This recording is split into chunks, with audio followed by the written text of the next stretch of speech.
Ang RCDL Consumer Cashback Override, RCDL CCO, ay isang paraan para kumita ang isang RCDL Business Center habang kumikita rin ng cashback ang kanilang mga users. Sa simpleng paliwanag, ang isang RCDL Business Center ay maaring mag-register ng mga consumer at vendor. Ito ang direct registered users. Kapag ang mga direct registered consumers at vendors mo ay gumagamit ng platform at nakakakuha ng cashback na makikita sa Cashback Central, may share ka rin sa kanilang kita. Ang maganda dito, unlimited ang pwede mong i-register na direct users. Kaya habang dumarami ang users mo at tuloy-tuloy nilang ginagamit ang Recibo Expense Tracker app, mas lumalaki rin ang potential income mo. Ang kikitain mong percentage ay depende sa iyong account category. Basic, 5%.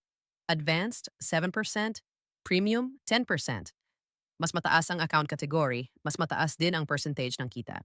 Gumawa tayo ng simpleng illustration. Sabihin natin na ang bawat user ay may minimum 1,000 cashback.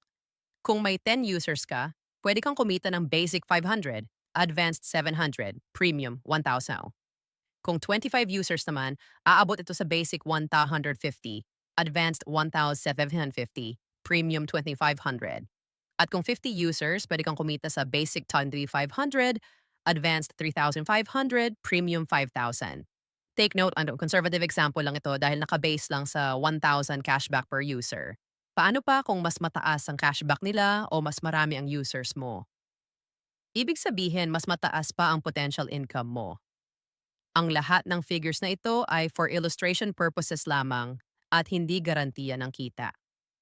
Ang actual earnings ay nakadepende sa activity at paggamit ng platform ng iyong mga users. Thank you for watching.